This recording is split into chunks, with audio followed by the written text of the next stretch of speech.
Hello दोस्तों, कैसे हैं आप। आशा करती हूँ कि आप अच्छे होंगे और मन लगाकर पढ़ाई कर रहे होंगे। दोस्तों, आप सबका स्वागत है मेरे YouTube channel exam warriors point पर, जिस पर हम केवीएस टीजीटी एग्ज़ाम की तैयारी कर रहे हैं। दोस्तों, जैसा कि आपको पता है कि परीक्षा बहुत नज़दीक आ चुका है और हमें इस परीक्षा में अधिक से अधिक नंबर लाना है ताकि हम एक सरकारी नौकरी पा सकें। तो दोस्तों, इसके लिए हमें सिलेबस को पूरी तरह से कवर करना बहुत ज़रूरी है और केवीएस टीजीटी के एग्ज़ाम के लिए ये जो प्रश्न पत्र है वो पूरे 180 नंबर के होंगे। 180 नंबर में से हमें कम से कम 150 प्लस नंबर लाने की कोशिश करना है, तभी हम मेरिट लिस्ट में आ सकते हैं। और इसके लिए हमें 100 नंबर के अपने प्रश्न पत्र में से, यानी हिंदी में से 100 नंबर के प्रश्न पत्र में हमें कम से कम 90 प्लस नंबर लाने हैं और बाकी के 80 नंबर में से हमें 50 प्लस नंबर लाने हैं, तभी हम मेरिट लिस्ट के अंदर आ सकेंगे और आगे हमें सरकारी नौकरी मिल सकेगी। तो इसके लिए दोस्तों, हमारा प्रयास अभी भी जारी है कि परीक्षा तक हम अच्छे से तैयारी कर सकें और आप सबका भी साथ मेरे लिए बहुत ज़रूरी है। और इसके लिए मैं आप सबके लिए रोज़ एक वीडियो लेकर आ रही हूँ कि जो कि एनसीईआरटी से संबंधित है। एनसीईआरटी के बसंत भाग 1 को आज हम पढ़ रहे हैं, जिसमें हम देखेंगे कि आज 16वें पाठ में क्या दिया हुआ है। 16वां पाठ का नाम है वन के मार्ग में। ये तुलसीदास द्वारा रचित काव्य है जो है वन के मार्ग में। वन के मार्ग में क्या, यानी इस काव्य में तुलसीदास ने बताया है कि किस प्रकार से जब राम को वनवास 14 वर्ष का वनवास हुआ था, तो वो किस प्रकार से जब अयोध्या छोड़कर जा रहे थे और रास्ते में उन लोगों को क्या क्या कठिनाई हुई थी, खास करके माँ सीता को। सीता किस प्रकार से बिना खड़ाऊ के किस प्रकार से उस रास्ते से जा रही थीं और उनको रास्ते में क्या क्या परेशानियां उठानी पड़ी थीं। उनको धूप लग रहे थे, पसीने हो रहे थे, वो किस प्रकार से छाँव में चल रही थीं। ये इन सब का वर्णन तुलसीदास ने इन पंक्तियों में किया हुआ है। तो चलिए दोस्तों, हम इन पंक्तियों को देखते हैं और इसको समझने की कोशिश करते हैं।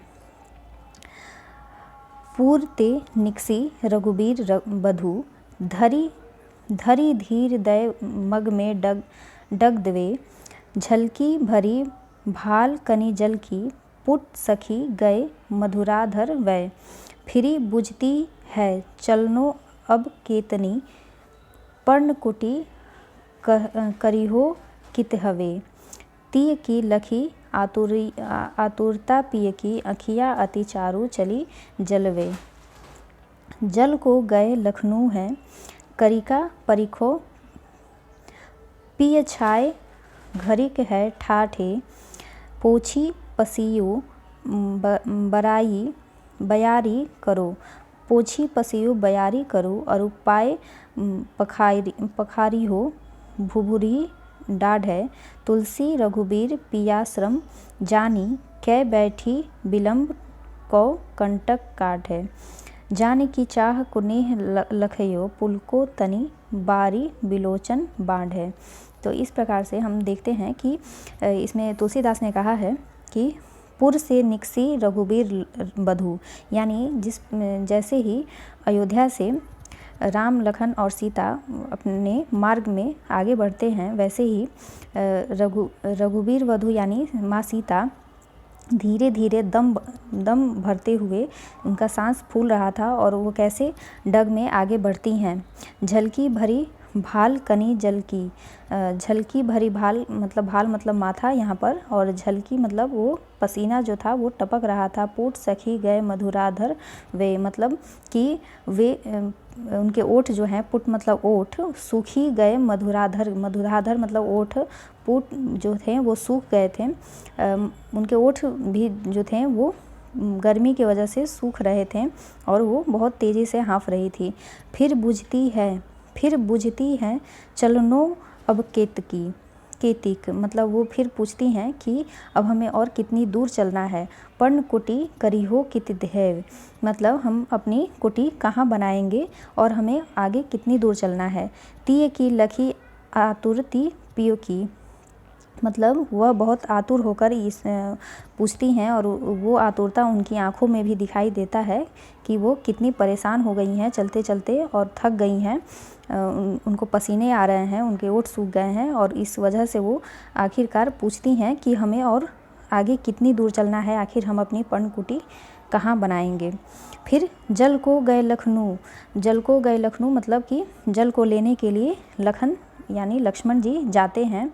है लड़के परिखो मतलब वो एक बच्चे की तरह ही हैं और वो कहते हैं कि मैं जाता हूँ, जल लेकर आता हूँ। फिर है पियछाए घड़ी है ठाड़ है मतलब जो सीता माँ हैं वो अपने श्री राम यानी उनके अपने पति के परछाई के ही साथ खड़ी हैं। पोछ ही पसियो बयारी करो मतलब जो राम हैं वो देखते हैं कि माँ सीता को इतना पसीना हो रहा है, वो कभी ऐसे माहौल में रही नहीं हैं, वो राजमहल की राजकुमारी की तरह रही हैं और इस विपदा की घड़ी में भी वो उनके साथ हैं। तो वो उनकी परेशानी यानी राम जो है वो माँ सीता की परेशानी को देखकर विचलित हो उठते हैं और वो उनके पसीने को पोंछने लगते हैं। और अरु पाए पखारियो भुगुरु डाढ़ है मतलब वो वहीं पर उनके पैर को सहलाने वहाँ पर बैठ जाते हैं। पैर जो माँ सीता है वो वहीं बैठ जाती हैं उनकी छाँव में ही। और तुलसी रघुबीर प्रियश्रम जानी के बैठी मतलब वो अपने जो माँ सीता हैं वो अपने राम जो उनके पति हैं उनके साथ वहीं बैठ जाती हैं। बैठी बिलम लौकाट कढ़े मतलब वो जो जब वो रास्ते से चल रही थी उसमें उनके पैरों में कांटे चुभ जाते हैं। तो श्री राम जो हैं वो उनके कष्ट को थोड़ा कम करने के लिए वहाँ पर उनके पैर में चुभे हुए कांटे को निकालने लगते हैं ताकि उनका जो दर्द और तकलीफ़ हो रहा है वो कम हो जाए। जानकी नाह को नेह लखियो उनके इस जो उनको माँ सीता को जो यहाँ पर तकलीफ़ें हो रही हैं वो उनको कभी राजमहल में नहीं हुआ था। पुल को तनु बारीक बिलोचन बाढ़ है उनके इस जो भी ये तकलीफ़ें हो रही थी इस रास्ते में वो उनको कभी भूल नहीं सकते हैं। इसी बात को ये इस पंक्तियों में दिखाया गया है कि किस प्रकार से राम लक्ष्मण और सीता जब वनवास के लिए जा रहे थे तो उस सीता जी को किस प्रकार से कितनी कठिनाई हुई थी और वो किस तरह से व्याकुल होकर राम जी से बार बार पूछती हैं कि और हमें कितनी दूर चलना है, आखिर हम अपना झोपड़ी जो है वो कहाँ बनाएंगे। फिर किस तरह से वो परेशान होकर उनके ही परछाई के छाँव में वहाँ बैठ जाती हैं और उनके पैर में चुभे हुए कांटे को श्री राम जी वहाँ निकालने लगते हैं ताकि इससे उनका थोड़ा सा दर्द और तकलीफ़ कम हो सके। तो इस प्रकार से दोस्तों हमने देखा कि ये तुलसीदास द्वारा रचित सवैया है और ये पूछ सकता है परीक्षा में कि वन के मार्ग में ये क्या है, वन के मार्ग में क्या है। तो हम बताएंगे कि वहाँ पर ये सवैया है जो तुलसीदास ने लिखा है, इसको आप ज़रूर याद रखिएगा। और आगे हम देखते हैं कि प्रश्न में क्या पूछ रहा है। नगर से बाहर निकलकर 2 पग चलने के बाद सीता की क्या दशा हुई। तो सीता जो होती हैं वो थोड़ी दूर चलने के बाद से पसीना पसीना हो जाती हैं, उनका दम फूलने लगता है और उनके ओंठ सूखने लगते हैं। दूसरा है अब को कितनी दूर चलना है, पर्णकुटी कहाँ बनाइएगा। वो सीता किसने किससे पूछा है और क्यों पूछा। ये जो पंक्तियाँ हैं वो सीता जी राम से पूछ रही हैं राम जी से कि अब हमें और कितनी दूर चलना है और पर्णकुटी हम कहाँ बनाएंगे। तो वो इसलिए पूछ रही हैं क्योंकि अब उनका चलते चलते हालत ख़राब हो गया था और वो व्याकुल होकर पूछ ही लेती हैं कि और हम कितनी दूर आगे चलेंगे। फिर है तीसरा, राम ने थकी हुई सीता को क्या सहायता की। तो राम ने थकी हुई सीता को क्या सहायता की कि वो उनको छाँव में बैठाते हैं और उनके पैरों में चुभे हुए कांटे को निकालने लगते हैं और उनको वो हल्की हल्की हवा भी देते हैं ताकि उनको थोड़ा आराम मिल सके। चौथा है, दोनों सवैया के प्रसंगों में अंतर स्पष्ट कीजिए। तो ये अंतर स्पष्ट करना है, ये परीक्षा में नहीं आएगा। पांचवा है, पाठ के आधार पर वन के मार्ग का वर्णन अपने शब्दों में करो। फिर आगे देखिए, लखी भाषा की बात में दिया हुआ है लखी। लखी देख कर, धरी रख कर, पोछी पोछ कर और जानी जान कर। तो ये हो सकता है कि परीक्षा में आ जाए इसी तरह के शब्द और हमसे पूछे कि इसका अर्थ क्या होगा। फिर आगे हम देखते हैं, और तो इसमें कोई इम्पोर्टेंट नहीं है, बाकी इसमें से बस इतना ही पूछ सकता है कि राम और सीता लक्ष्मण ये कहाँ जा रहे थे, तो वो वनवास के लिए वन में जा रहे थे। फिर है कि सीता माँ को क्या क्या तकलीफ़ें होती हैं रास्ते में, तो उनको बहुत प्यास लगने लगती है, उनका ओठ सूखने लगता है और पसीने होते हैं और वो बहुत व्याकुल होती हैं, उनके सांस फूलने लगते हैं। तो इस तरह की बहुत सी तकलीफ़ें उनको होती हैं। फिर इन पंक्तियों के रचनाकार कौन हैं, तो रचनाकार हैं तुलसीदास। तो ठीक है दोस्तों, अब इससे बहुत ज़्यादा प्रश्न नहीं बन सकते हैं, लेकिन मैंने सोचा कि ये पाठ भी मैं आप लोग को पढ़ा दूँ।